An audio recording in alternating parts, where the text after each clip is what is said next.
এখানে এই যে সাবজেক্ট আছে, সাবজেক্ট কে আছে? রাজু। দ্বিতীয় সেন্টেন্সের শুরুতে সাবজেক্ট কে আছে? হি, অর্থাৎ এই রাজুকে বোঝাচ্ছে। ওকে, তারপরের সেন্টেন্সটা দেখছি শুরুতে কি আছে? গার্ল আছে এবং এখানে সি রয়েছে, অর্থাৎ এটাও কিন্তু সেই মেয়েটাকে বোঝাচ্ছে। অর্থাৎ দুটো সেন্টেন্সের শুরু সাবজেক্ট একই ব্যক্তিকে বোঝাচ্ছে, একই ব্যক্তিকে নির্দেশ করছে। এখানে ক্ষেত্রে দেখো, এর শুরু সাবজেক্ট আর এর শুরু সাবজেক্ট কিন্তু একই নেই। এর অবজেক্টের সাথে এর পরের সেন্টেন্সের সাবজেক্টের মিল আছে। এখানেও ঠিক সেম, এর অবজেক্টের সঙ্গে পরের সাবজেক্টটার মিল রয়েছে। তো তখন আমরা কি করব?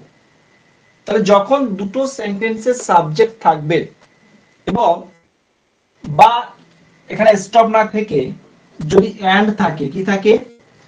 অ্যান্ড থাকে, মানে বৈপরীত্য না বোঝায়, তাহলে এখানে যা কিছু আমরা করব সব পার্টিসিপেল ইউজ করে করব। যা কিছু করব সব কি করে করব? পার্টিসিপেল ইউজ করে করব। এবং সাবজেক্ট একই হয় জেরান্ডের ক্ষেত্রে, সেখানে কিন্তু কন্ট্রাস্ট বোঝায় উল্টো হয়ে যায়, সেটা পরে আসি। তাহলে রাজু আছে এখানে একই ব্যক্তি, এখানে মেয়ে আছে এখানে একই ব্যক্তি, দুটো সাবজেক্ট, এরও সাবজেক্ট একই এরও সাবজেক্ট একই।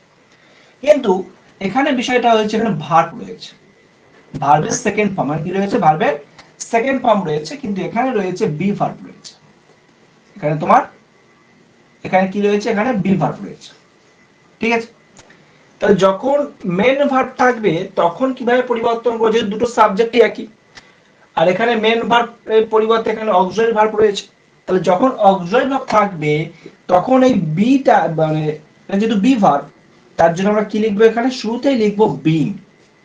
ঠিক আছে, শুরুতে সাবজেক্ট একই থাকে এবং যদি এখানে অক্সিলারি ভার্ব থাকে তাহলে শুরুতে তাহলে পরিবর্তন আমরা কি লিখবো?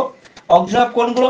অক্সিলারি ভার্ব তোমরা সকলেই জানো। অক্সিলারি ভার্ব যেগুলো আছে আমাদের হেল্পিং ভার্ব, মানে বি ভার্ব যেগুলো আছে, বি ভার্ব কোনগুলো? বি ভার্ব আমাদের ন্যারেশন প্রশ্ন করেছিলাম আর লেখাচ্ছিলাম, ন্যারেশন প্রশ্ন লিখেছিলাম।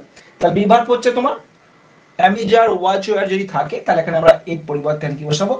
বিং বসাবো। বিং বসে তারপরে যেটা আছে সেটা বসাবো, বিং স্কাইড, কমা। যেহেতু এই ব্যক্তি একই, তাহলে আমরা সবসময় ফোকাস করবো কিসের? নাউনকে।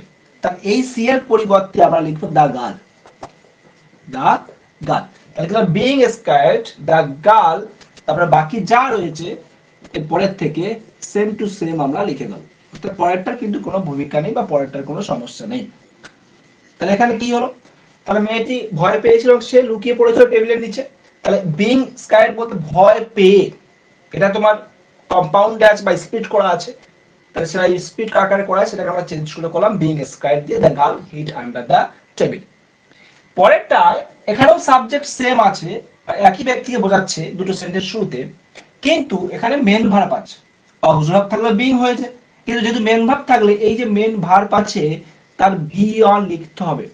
কি লিখতে হবে? V on, gate, V on লিখলাম।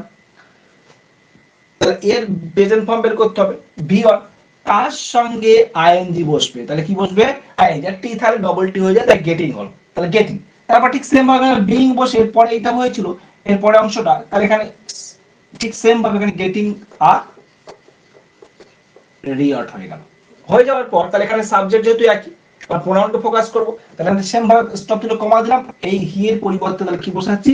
হি এর পরিবর্তে রাজু বসিয়ে ঠিক সেম ভাবে বাকি যা আছে, হি ওয়াজ ভেরি ইলেটেড, সেটা আমরা লিখে দিলাম সেম ভাবে।